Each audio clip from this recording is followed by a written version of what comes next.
Welcome to Surfacing. In this Surfacing Deep Dive, Lisa asks Andy about the challenges of design leadership.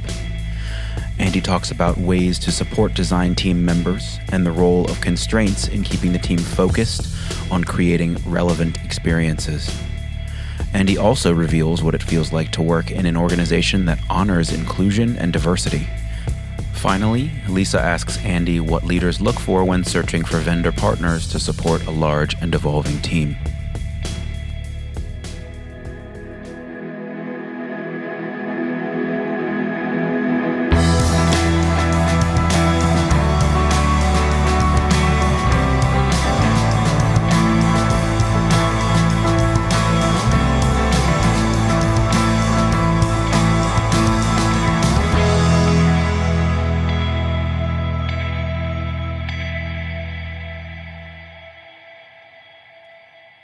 So the last time we had a deep dive, I got to hog all the time and you got to ask me some questions about digital governance. And we promised at that time that the next deep dive seems like years ago, doesn't it? Like the next deep dive would be me asking you some questions about design. So are you up for it? I'm more than up for it. Ready to go. You're ready? You're raring and ready to go? So I wrote some questions down, she said, rattling her piece of paper. And we'll see where the conversation goes, right? So I'm going to talk about the questions that I didn't ask. And then you can tell later on, you can talk about them if you wanted to. I'm not going to ask you sort of like the state of the design world, whatever, things that I think we've talked about a lot and you've talked about a lot. I really wanted to lean into what I personally, looking at you, see as your like superpower, your Andy superpower, which, can you guess what I think that is? I can't at all. I would love to hear what my superpower is in your opinion. Okay, my superpower is my superpower. I don't have any superpowers. Well, I have 6, but I won't talk about them. I think that your superpower is that you have an incredible amount of compassion and empathy. And you bring with that a level of patience that makes you a great team leader. Just always have a really positive attitude. And I would imagine that it's kind of cool to work on your team, right? Because you just sort of seem like the type of leader who would have your team's back, sort of doesn't take any bullshit, and would also like take some hits for your team to keep them safe. So I have some questions about being a design team lead. Okay. Right? I'm just going to ask you straight out. What's the hardest thing about that job? You know, there are so many things that I can think of that are really, really hard about what I do, but it doesn't feel hard in the moment. I think, managing expectations and creating an environment from day one, the last few places I've worked, but this one specifically, my goal is to create a destination workplace. I really want to create an environment, a design culture or community that people come to get better at their craft. And where, if they decide to move on to somewhere else in their career, like good, they become part of our portfolio, my portfolio, and hopefully they refer people back that we can help. But a lot of that comes with making lots of like promises to people. And hey, this is going to be awesome, even though in the moment it might not be, or our maturity might not be as high as we want. So there's always this, I don't know if it's imposter syndrome. It's not imposter syndrome, but in the back of my head, it's always this fear of like, did I overpromise? Did I sell someone something that we're not actually living up to? You mean a new employee? A new employee, yeah. Okay. Or even the people that have been around for a while. It's like, hey, we're moving the needle. We're making it better. And it's funny because in the moment, you don't see the progress. You know progress is being made. And like, I know myself that we're driving forward. But when you really take a step back and see like the progress that's been made, and as you scale this organization, when you're not fully as mature as you'd like to be, there's a lot of pain points with it. And it's like you're juggling a lot of balls, a lot of spinning plates. So how do you make sure that you A, don't drop them, or B, that you have enough support and trust from the other people on the team that you're like, hey, you've got this and I trust you, and let's continue to move on this journey together. So it really is, the hardest part is just being afraid or the potential of letting people down along the way. Yeah. So that's interesting. That's really interesting, especially when you're talking about, as people move on, because a lot of times you hear leaders talk about, we want to retain these folks forever and ever and ever. And we've talked about job maturity and that sort of thing. And, when it's time to promote someone or when it's time for them to move out of the team in some other episodes. So I guess this is the flip side of that. I asked you sort of what's the hardest thing, but I guess I'm diving deeper into the same question. How do you do that? I mean, am I asking for the Andy secret sauce that you don't want to? You asked me this at the end. I was just working on the edit for the podcast where you were talking to me about digital governance, and at the end you were saying like, "What's the secret sauce?" And so that's good, but how do you do that every day? Because I would imagine, you have a huge team and you're in a growth mode, and that's really interesting. You're also super mellow, which is good, and I think is really, really helpful. But there are a lot of design team leads. Maybe their teams aren't as big as yours. Maybe they're larger, right? How does that really look day to day when you're talking about bringing all of these people together? Just in regular, from management perspective, how much do you delegate? How much do you get involved in sort of day-to-day work or not get involved in day-to-day work? How does that really what's your day like, I guess, is what I'm asking. Yeah, my day it's a lot of meetings and a lot of context switching, whether they be one-on-ones or checking in on team work and going to like design reviews or meeting with our technology partners and figuring out how we can optimize the way we work together, or our product teams, or literally like it's all of these things in a day. It's meeting with our talent brand team as we go to launch a campaign to recruit.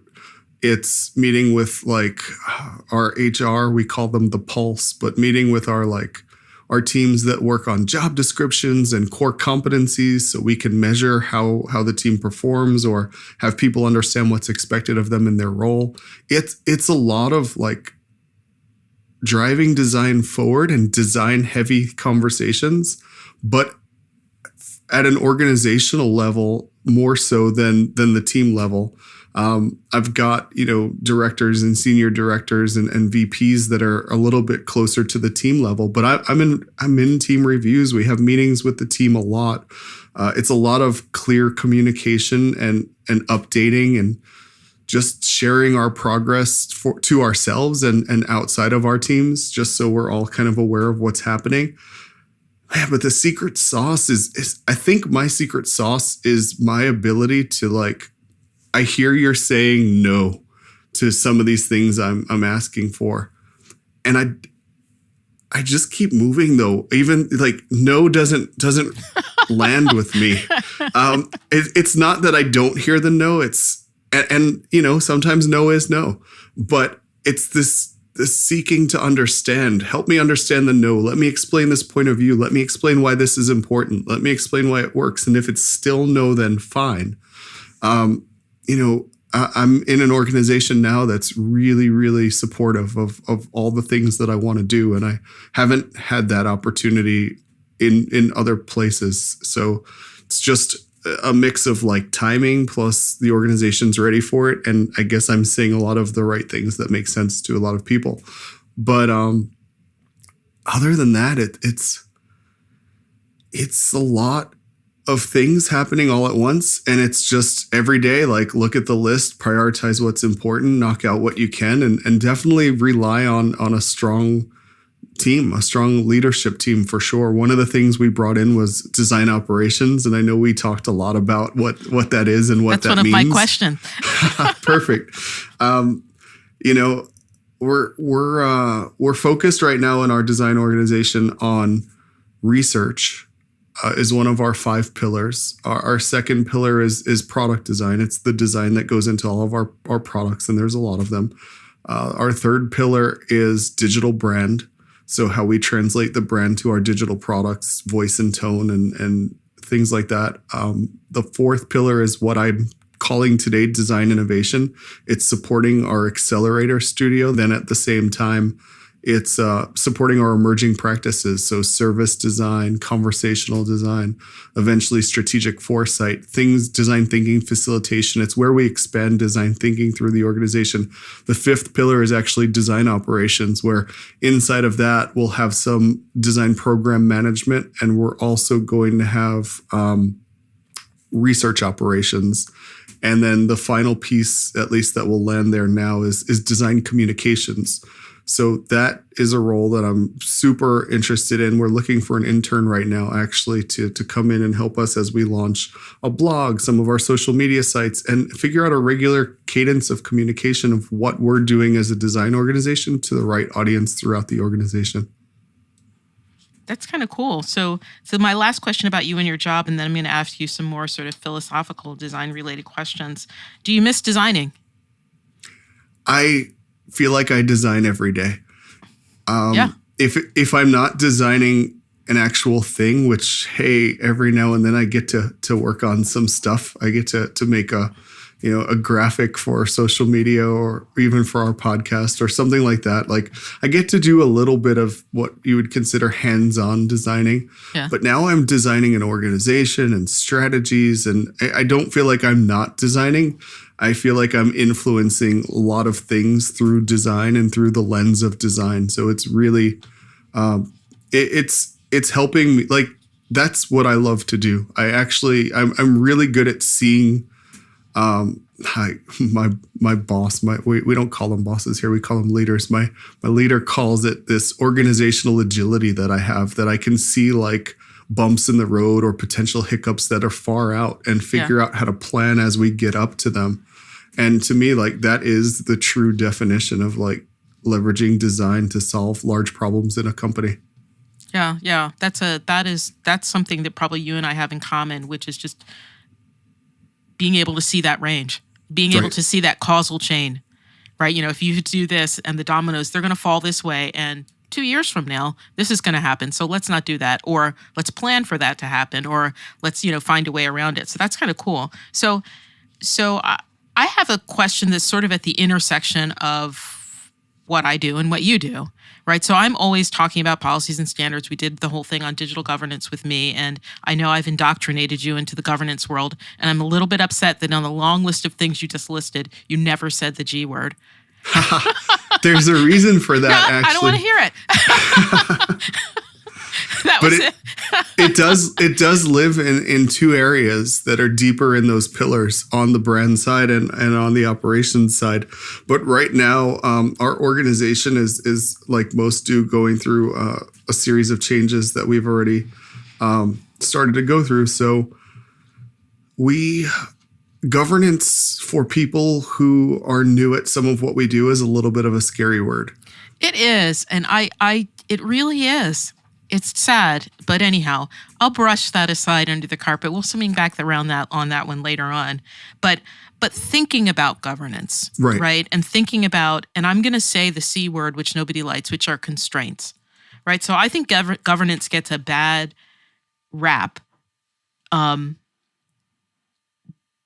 because people, and I will not say people, I will say designers in particular, some designers, not all, some designers in particular situations that don't benefit them, I've said this before, don't like constraints. They think that they should be allowed absolute freedom.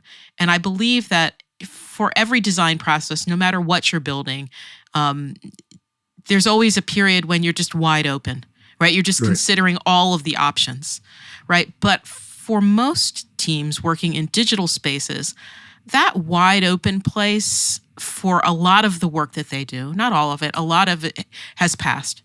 Right? It's not as if we're not really innovating. They're not all in the lab, right? They're not all creating brand new things or doing stuff. They're actually, working on a product that's existed for years and years and years or making changes, but they still want to bring this kind of no constraint mentality to it. And so I'm just really curious, separate from, all the stuff that I say, what are your feelings about constraints in the design process? Where are they appropriate? What's the advantage and disadvantage of it? What do you think about that when somebody like me comes and says, yeah, you should have standards and they should be this, that, and the other? What's your philosophy around that? I love constraints. I think that it requires a certain talent to be able to really even innovate within certain constraints. So, if designers didn't have constraints, they'd be creating abstract art all day long. And that may have been what happened really early on. I think the equation to that in the digital space is there's probably like 5,000 weather apps. And even though they all kind of do the same exact thing, they're all wildly different looking. I remember one, I don't even remember what it was called, but I lived in Minnesota at the time. So whatever the weather was that day, you load this screen and it was like -3 degrees. It's fucking freezing outside. Right. The next one, like 4 degrees. Wear a fucking sweater. Like everyone. It was probably called the fucking weather app. But anyway, cool. Somebody made that. What value does it bring? A couple of chuckles, great. But it's not solving problems. And at some point in my career, I learned that the most important thing for me is to leverage design for good in areas that have a lot of regulation. So in the healthcare space, working on medical devices at 3M,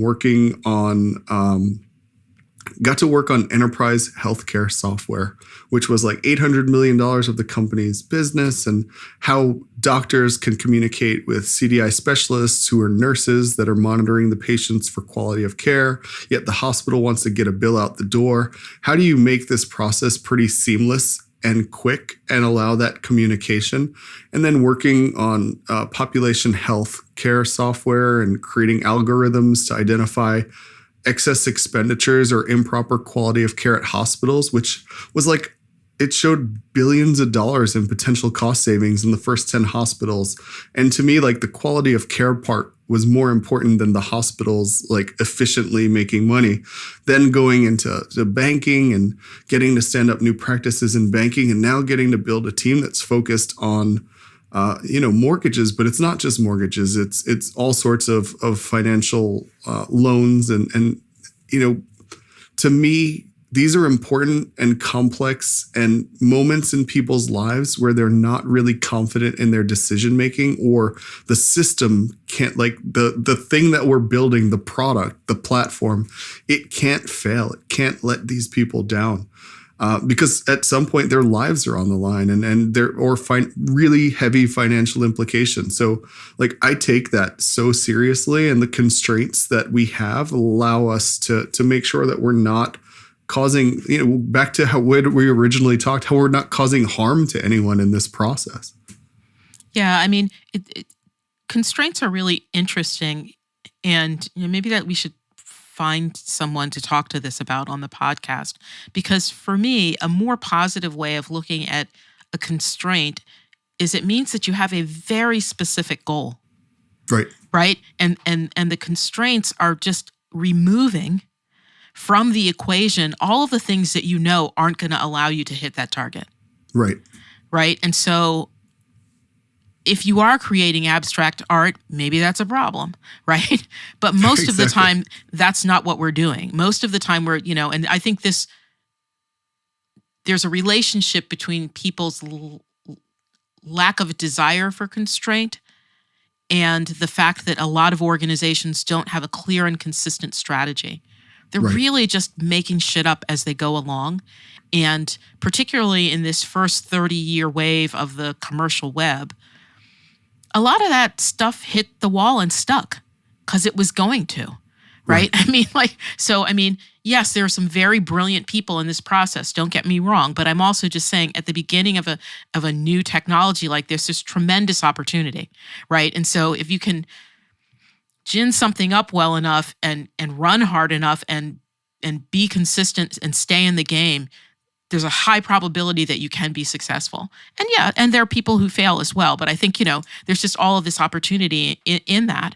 But as you get closer to being more intentional, right, about creating something specific like you're talking about to solve a particular healthcare problem, or to solve a human rights issue, or to solve, it can be anything, to educate a child, right? That's when actually being very, very clear about what you're trying to do and what you're not trying to do, right, could be really helpful. But that seems to somehow intellectually, and maybe you can illuminate this a little bit for me, because I didn't go to design school and study design, right? But that type of constraint and tightening seems to culturally and intellectually rub designers the wrong way.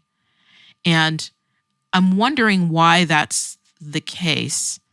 I can understand if someone's being prescriptive and going up to a designer and saying, look, basically I designed this, you make it prettier and make it go work the right way or whatever. So I'm not talking about somebody going to a designer and sort of micromanaging their process. Right. I'm talking, do you get what I'm saying? I hope, does that make more sense? Do. Yeah. And I think it has to do with design disciplines, actually. Okay. Because, like the school I went to, I don't, well, at least for my associates, it wasn't a design school. It was like a technical school where we had design. So my degree is in graphic design or digital graphic design. So it was a lot of print, but it was also a lot of early days of digital. So, we learned a lot of tools. And what's weird about learning tools is the tools go away over time. I don't think, except for Photoshop and Illustrator, I don't think any of the tools that I used are the most commonly used tools now. And I had one teacher that I was with for most of the time that I was there, who is now he was a youth pastor. Now he's an actual pastor and he lives in Charlotte. So like I got to reconnect with him, and it's interesting to see how things have changed for us. But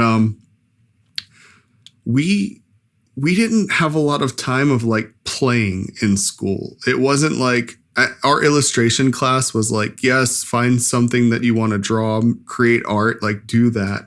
But when we were designing for the web, it wasn't like create anything that you want. It was like create a site for a company, create like a menu for a restaurant. So we already had those kinds of constraints built in. So I could see where if you go to a school to learn like fashion or like true, like what we would still consider the arts, I think that to those individuals, constraints might seem a little bit more intimidating or more like, oh, wait, that's going to impact like my creative flow. Right. And I think that's a difference. And we're having this conversation a lot lately between creatives and designers. And I think that they're different now, especially the people that are going to school now that I know of, even the boot camps, which people, really don't speak highly of a lot of the time. Because it's hard to learn a lot of things in a short period of time, for sure. But they're learning like research, and they're learning how to ask questions, and they're learning how to uncover like pain points and intent and empathy. And they're realizing like when you really look at the design process and you put the human at the center of it, it's hard to just really, obviously we want to color outside the lines a little bit, but it's really hard to color 2 pages away because you're so focused on the human that you're solving problems for. Which is the constraint. Yeah, exactly. Right. And so it's just another way of looking at that, this particular problem for this particular person at this particular time, with this particular technology stack, with this particular set of branding rules, with this, like if you put in everything that's probably already sort of preordained or whatever, it's not tight, but it seems like it should be easier. Right. And maybe that's not what people want. Maybe they don't want it to be easier. Maybe they're looking for, it is less creative in that way, right? There are less possibilities, but it's more satisfying in that you're actually solving problems for people. Exactly. And I think the other side of the coin that we talk about, like agility and agile, because we've talked about that a lot, is innovation. When you look at innovation in general, you can break it into, there's a lot of ways you can break up innovation, but I like to break it up into like sustaining and disruptive. And everybody wants the disruptive, but the disruptives they're 1 in a million. And well, that's how you get on the magazine cover, and that's how you get to be famous. Yeah. Yeah. And a lot of the companies that talk about that disruptive innovation and how it's okay to fail, they really don't have that culture of failing and learning. And, the companies that have that sustaining innovation where they introduce something new, maybe it's not game changer, but it's a game changer for the individual using the product. And through that like series of testing and learning and gradually improving, that's when you have more opportunity to tie the threads and really create something that's disruptive, because you're getting to understand the market a lot better than, when you're just going for these big moonshots that never really happen. So I think the organizations, aside from the agility side, they've got to like really focus. It's great to try to do something different, but at the end of the day, like, know how you make your money, know those markets, understand the trends. The disruption there is to see where things are going and be first to be that new thing or that different way of doing things. And a lot of organizations just they talk the talk there, but they don't actually back that up. Yeah, or they come out with a big splash and they don't know how to operate or sustain it.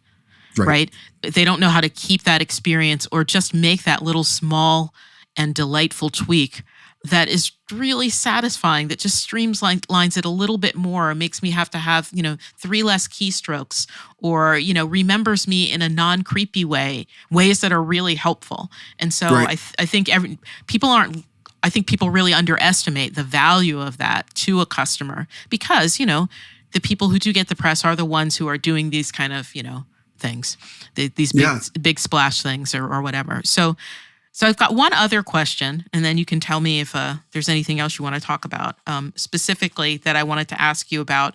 And that was going back a little bit more to your role as a design leader and as a person who talks to me a lot, who's someone who doesn't work inside of an organization, and other than, things that I have to create for my own personal clients, I'm not really on the hook for building any experiences all day long, right? And so, nor are the other vendors that you bring into your community to help support you.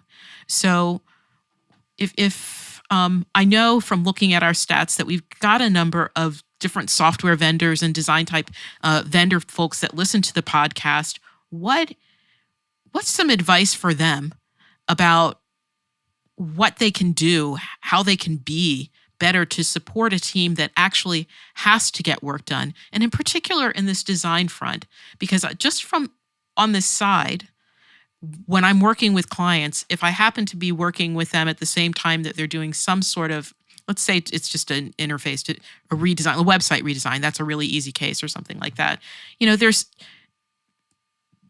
often a complaint internally that the vendor is recommending things that are too hard to do, or just kind of wild and crazy. They don't understand how hard it is to implement something, or they don't really get the experience. And from the vendor's perspective, they're trying to take them to the next level with some sort of new design innovation. I can get criticisms myself as a governance consultant of people saying, yeah, well, that's really good, Lisa, but like, how are we going to actually do that?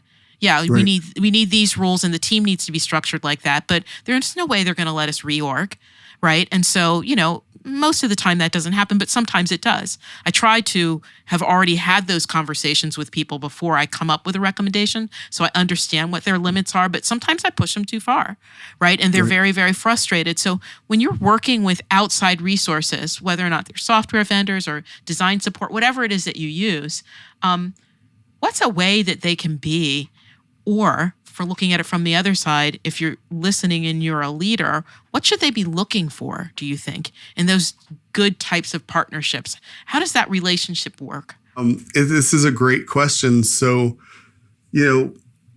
vendors are really, really important partners in this, at least where we are now. So I've worked in places where the goal was to go from like 70% outsourcing, 30% insourcing design, to flip that number and do 70% insourcing, 30% outsourcing. And having that way of thinking, when I came into this new role, I'm like, well, what partners do we have? What vendors are we working with? And how do we scale the team and not have to rely on vendors? And, when you're trying to double and triple and quadruple the size of a team because there is that demand in-house, you can't do it fast enough. There are areas that you're like, they're trade-offs. Do I support this product or do I not? And obviously you can't not support it. So it's like, well, we're going to have to bring in some help to do this. So when I look for vendors, there's two things that are really important to me. One is, how do they work? Do they actually work as an extension of my team? Because the first thing every design or group will tell you is we're an extension of your team. Meanwhile, like they're not. They don't act that way. Their team works separately. They come and they deliver work once a week or when you have to have a meeting, and that doesn't work for us. That doesn't help. What I need to do is I need a design vendor partner that is going to work exactly like our team does. In some areas, we found a few good partners. In some areas, they are the design team in that group or in that line of business. And they know that we're going to hire eventually that will come in and work alongside of them, because what they're doing is they're having the opportunity to teach our stakeholders what it's like to work with designers. So when we plug our own designers into the mix, that process is already laid out. There are things, there are budgets, there are things that people need to be aware of spending. And a lot of vendors come in heavy on like, well, we know you need 4 designers, so here's the 4 designers for this project. But you also need a delivery lead, because somebody has to coordinate the backlog and the relationship with technology. And it's like, wait a minute, our PMs are doing that. But the PMs sometimes are like, well, if we're going to pay and they're going to do this, then I can keep focusing on new ideas for the backlog in other areas. So you start to rely on this vendor to do certain things. And it's like, we don't want them to be a crutch for us. We want them to really like help us figure out our way of working. And then there's then you need a design lead, and maybe it's only 40% or 50% of someone's time. It's like, I have a design lead in that space.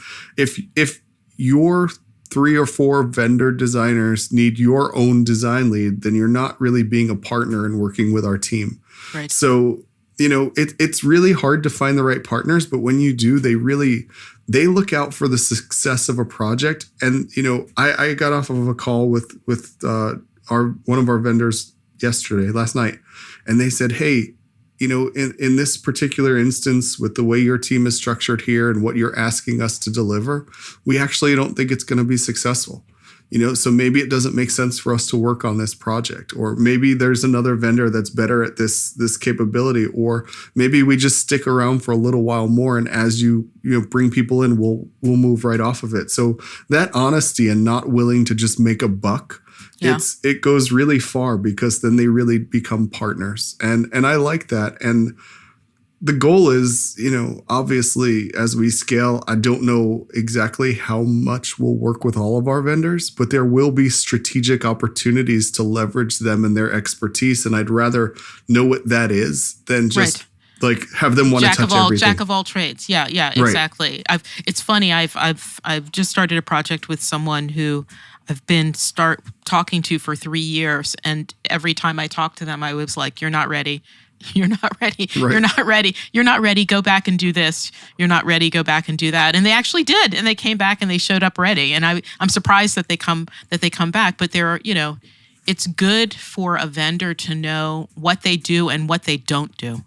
Right. Exactly. And I think, I've been a business owner and faced the payroll, right? When you've got these people on staff and you have to make that, particularly for smaller businesses, right? And that can be a challenge, but it's just better, I think, to stay in your wheelhouse, and you seem to be validating that.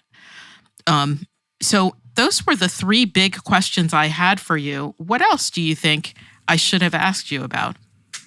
Or did you think I was going to ask you about? Oh, wait, I might be missing one. Uh-oh. Oh, no, perfect. never mind. No, wait. Wait. No, I think I did ask that one. Never mind. Go ahead. What were you going to say? Okay.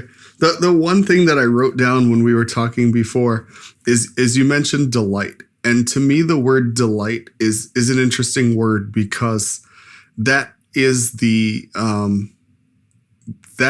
constraint-free version of what we do.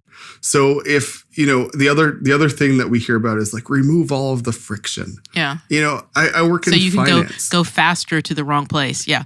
Right, exactly. So you can accidentally send somebody $5,000 instead of $50 because you hit the number, twice by accident. So, the thing I think of when I hear delight is designers want to create an experience that people enjoy and it provides value in more ways than one. But if I'm, transferring money to you, I don't need to see a little dancing thing to let me know that I did that. That's like a designer Easter egg. Now, if people don't notice that, perfect, right? Because what we want to do is be as unobtrusive as possible. People want to, especially enterprise users, power users, they want to get into the system and get out, or they're in it all day long, but they just want it to do what they need it to do. They don't want it to dance for them. They don't want it to play a little music. Help me get through the task. Yeah. Exactly. And sometimes when we try to create delight, we create barriers for them going through these tasks as seamless as possible. So I just wanted to at least mention that, because to me, that is the version of art that it makes sense in some consumer applications. And I could see like, oh, that was a really smooth interaction. But that's just us designers talking to each other and flexing our design muscles in those moments.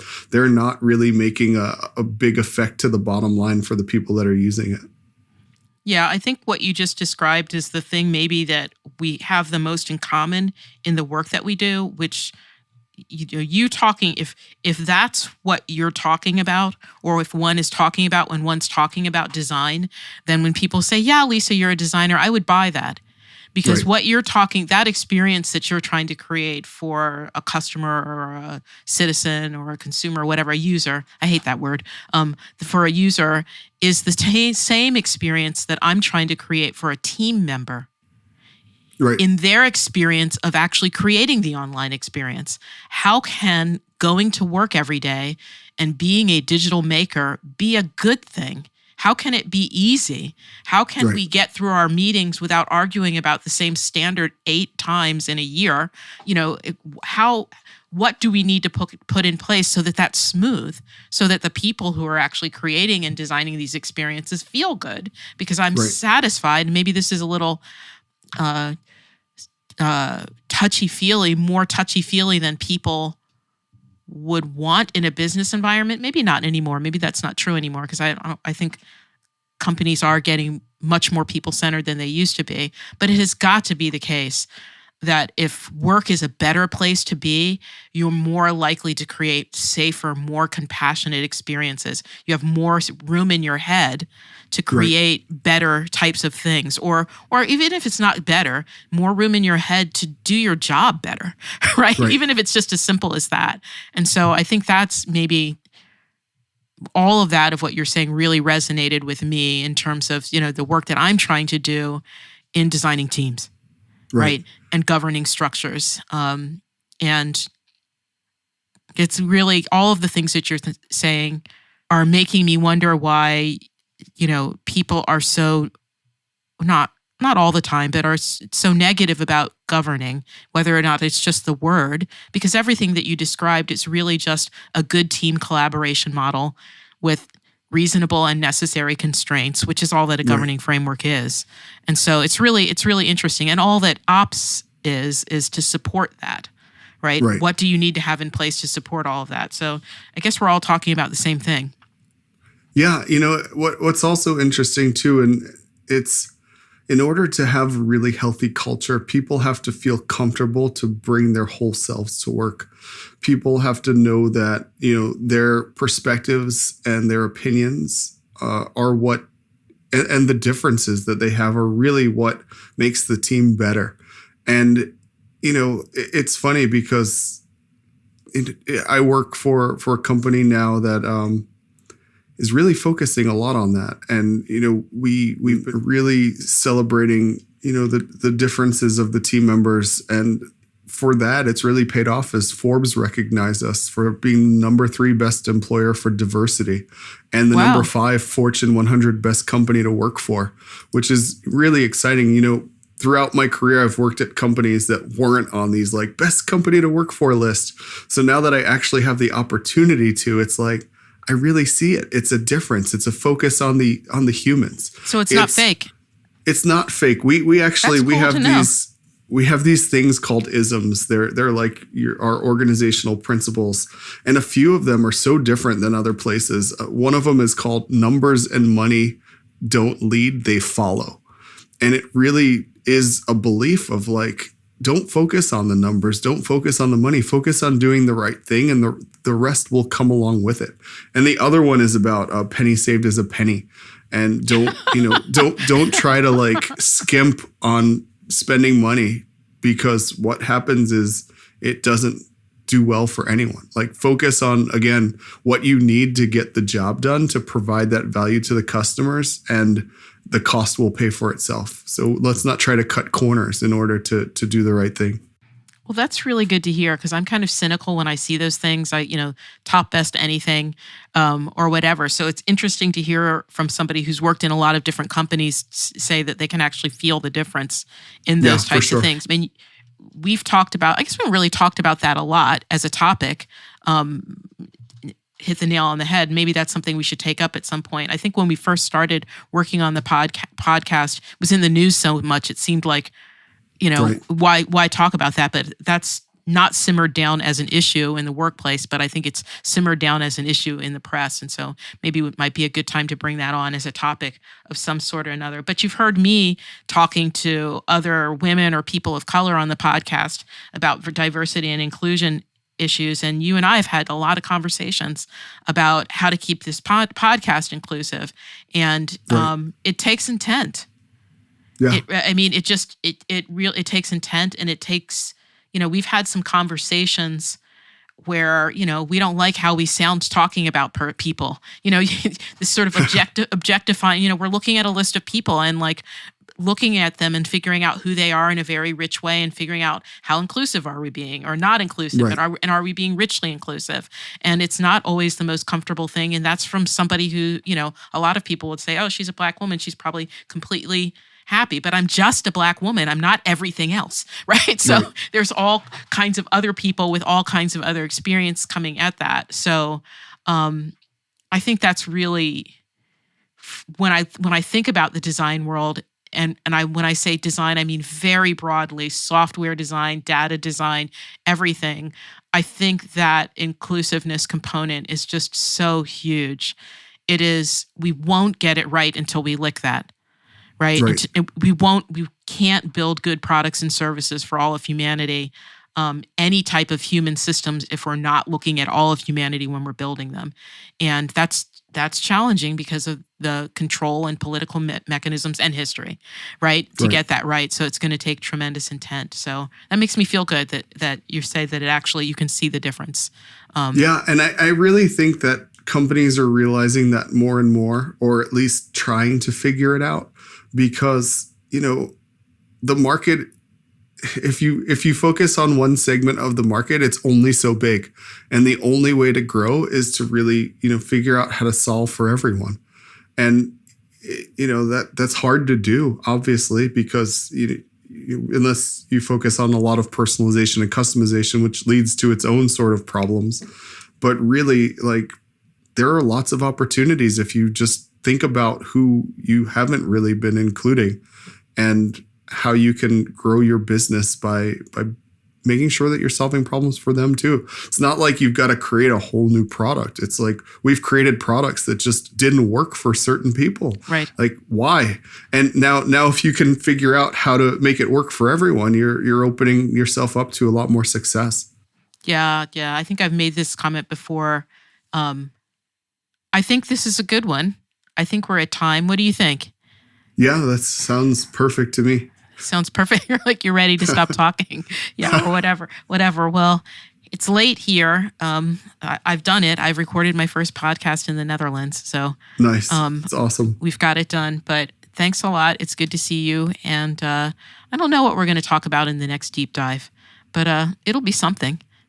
Yeah, something will definitely capture us and make us want to talk about it. Okay, groovy. Take care. Bye. Thanks for listening. If you enjoy surfacing, please rate, review, and follow us wherever you listen to your podcasts. Also, consider supporting the podcast on Patreon at patreon.com/surfacingpodcast. If you have suggestions for guests or a topic you'd like to hear about on surfacing, please reach out via the contact form found at surfacingpodcast.com.